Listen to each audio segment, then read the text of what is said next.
you. If Jumbo's was a topless club, would you have still worked there? Yes. Okay. Because I used to get so irritated with you secretly because you would pull your shorts down a lot so that we would see your thong, and that's not allowed at Jumbo's. Yeah, correct. But listen, I'm not gonna lie. I had my own issues surrounding stripping and the term exotic dancer and being a sex worker. And I came from the nude strip clubs in Los Angeles where shit got really gnarly. There's a long history of how the strip clubs in Los Angeles got to the way they are. There's a lot of illegal stuff going on in there that used to bother me. And now I think everyone's safer doing it indoors, but it just has to be reframed. It does have to be taken care of. My point is because there were a lot of dancers willing to do more than what was legally, what was black and white. Men are so stupid. So if you don't, and I love you, but if you don't explain to them explicitly, this is what you need to do here and this is how you treat people, then they just make up their own rules. And so long story short, I was getting grabbed, poked, licked, bitten on. I got cummed on once by accident. It's a long story. I'll tell that another time. But it was getting really assaulty. And so I left the nude strip clubs and, I had a whole plan to get out and go to Jumbo's Clown Room because I thought, this seems like a happy place where I won't have to dance nude. I won't have to hustle lap dances, but I still get to do what I love, which was dance. And then, so I was really strict. And I was strict with the other dancers. And I didn't want the other dancers doing things that put us in the same class as the other clubs in LA. Yeah. And so when I saw dancers like you pulling your shorts down really far to show your thong, I'm like, that's not what we do here. And I was policing myself and projecting onto policing the rest of you and judging you in my mind. And I remember Sandy. I don't know if you ever worked with Sandy. Do you remember her? Sandy was an Israeli woman, and she was very beautiful, and she might have left before you came, and she was very sexual, and I had a lot of problems with her because she pushed the boundaries so hard. Oh, I don't think I knew her. Yeah, and then but as time went on, and the more I unraveled my own issues with the patriarchy and with classification and with slut shaming, I was like, yeah, I want to see your thong, and so now... But, you were really pushing the envelope before a lot of people were by dropping your shorts really low so we could see a lot of your ass crack. And so that's why I'm also like, when you're sitting here telling me I have a hard time calling myself a stripper, I'm like, bitch, you got more nude than most of us. Oh my God. Yes. That's so funny because I don't know. I don't even think of it like that. Like, cause I've worked, so for example, I don't currently, but I have worked at topless places before, but so this is a funny thing about me, and it goes back to the place in Baltimore, which shaped me in a lot of ways for good and for bad. But even when I worked at topless places, I always, without exception for 11 years, decorate my nipples so that I don't feel nude. So that I have the illusion of pasties. I just put glitter or little stickers or basically little gems or little stickers or glitter to make them kind of sparkly and forever. I mean, I would never work a shift without that. And even when I travel and I work at places like that, I still do that. That is still a real thing. And it's because I feel too nude without it. And it's just a comfort level thing. So it's funny. A little bit of glitter. Yes. You feel covered up. But it's funny that you say that you're more nude, because I always feel I think of myself differently than that. So that's just interesting. Now I'm just digesting what you said, because I'm just oh no, I always feel like I'm the most covered up because I do little things like that, because it's oh, I know, I feel more comfortable having a little decoration, sort of I'm wearing pasties, but I'm not, it's still my nipple, but right. Yeah. I mean, there's so much there. I know. You've been doing this for 10 years and you just, and I'm saying it not in a way that's I can't believe you think that. It's I'm more just curious and intrigued by that, because I think that's something that we all live with in varying degrees in like different parts of our bodies. And it just, I guess what is kind of like I see as a roadblock is just like, how do we get past that? How do we just accept our bodies for how they are, and that like we have just as right to show our bodies off as men do? And like I can't stand seeing a man topless outside anymore during the day. I'm offended, and I'm mostly offended because I can't even be like that on a digital platform where people can choose whether or not to see that. And they're just walking outside with their shirt off. I got catcalled by a man on a porch one day, and he was topless. I'd rather call him topless than shirtless. Yeah. And I was walking past him, and he was catcalling me, and I was like, put some clothes on. I shamed him for not wearing clothes outside. You know? That's brilliant. Because I was so fucking irritated. First of all, you have no clothes on and you're catcalling me, which is even worse than having clothes on, because you're like, you know, that's just very like rape culture style. Like you're too close to being naked to me. Yeah. You know, and you're sexualizing me. And it's almost like mocking. Like, you're mocking me because I have a shirt on and you don't. Yeah. And you're sexualizing me without your clothes on. And so I was highly irritated. And but when I see like men running outside with their shirts off, I just do that like emoji with the eyes as lines, like, yeah. You know? Yeah. My eyes kind of shift from side to side as I watch them go by. I can picture this. So irritating. Shit.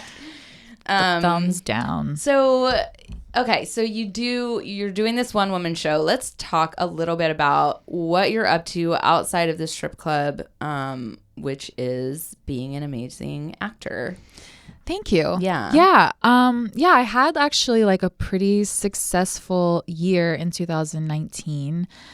As far as like acting stuff goes, it was sort of, and like, not even necessarily that I was working more than usual. It was just like things bloomed at the same time. Like the fruit dropped at the same time. And I'm like, this is so much abundance, you know. It's just how it happens sometimes. But here's hoping 2020 is going to pull it out too. Yeah. Even better. Pull it out?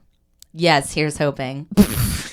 Sorry, but you can't set me up like that. I know. You know what I mean? I know. All right, go ahead. And now I'm like slut shaming your joke. It's fine. I did a Western movie that premiered and had like a limited release.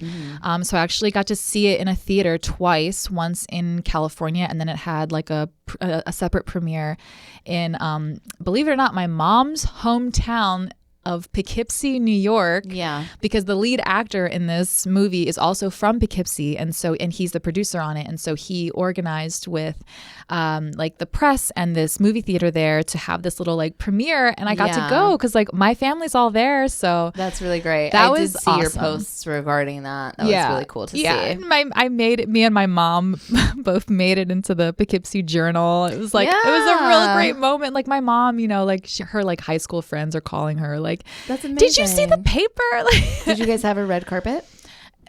You know what? The carpet in the movie theater was red. Okay. So yes.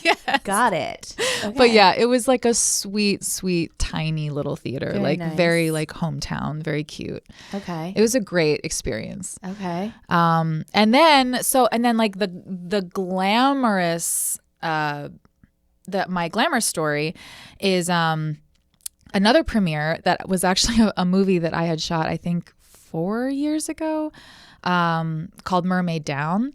And that had a really like snazzy premiere at the Grove, and there was like a red carpet and like that was like one of my favorite days of my life, because it was like a project that meant so much to me, and the people on that project were so amazing. And like I have kept in touch with them for 4 years as we're like waiting for this movie to come out.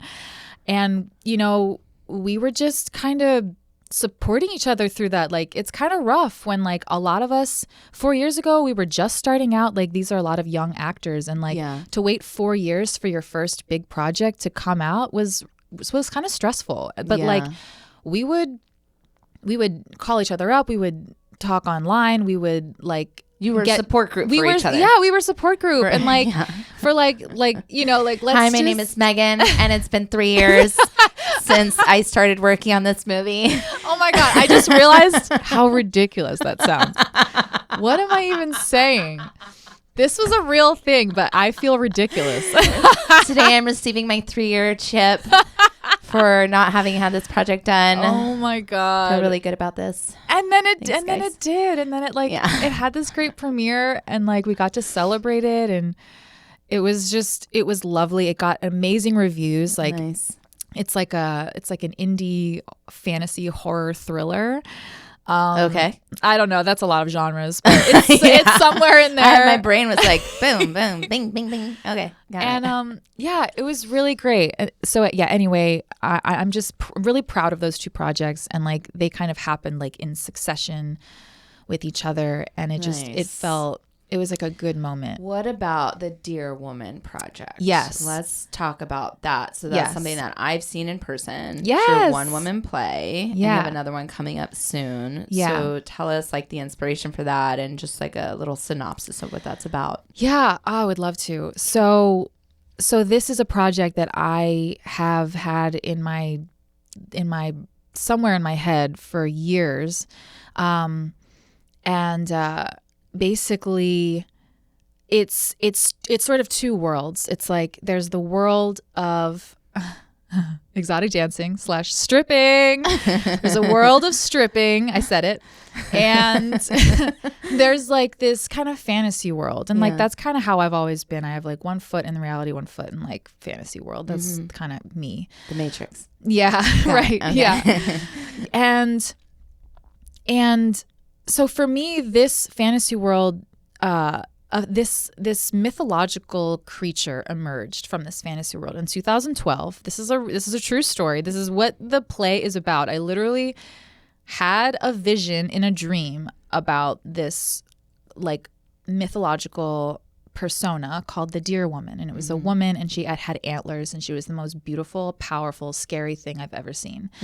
And it got chills. Yeah, and it made a really significant impact on me, and has influenced my art making process from that moment on. So that was in 2012, and then like almost everything I do artistically relates back to the Dear Woman. And so I wanted to explore in a theatrical piece what she does for me in that other world, in the world of stripping, because she's there, like she's in me and she's in the world, but like specifically she manifests herself in me in these moments. And I wanted to write a story about that. So I know that sounds kind of like woo, but basically the story of the play chronicles how I reconcile my love of dancing and my love of the world of stripping and the incremental small injustices and violences that accrue over time and build into this rage, and how I deal with it with the help of this like alter ego, like persona that sometimes if I'm overwhelmed, if I can't handle something, this sort of persona swoops in, takes over, takes care of business. So it's like, so it's part reality, it's part fantasy. So it's like, you know, the fantasy is like she comes in and like, you know, some injustice is happening and like the Dear Woman's going to take care of it. And, like, she's going to like eat a heart.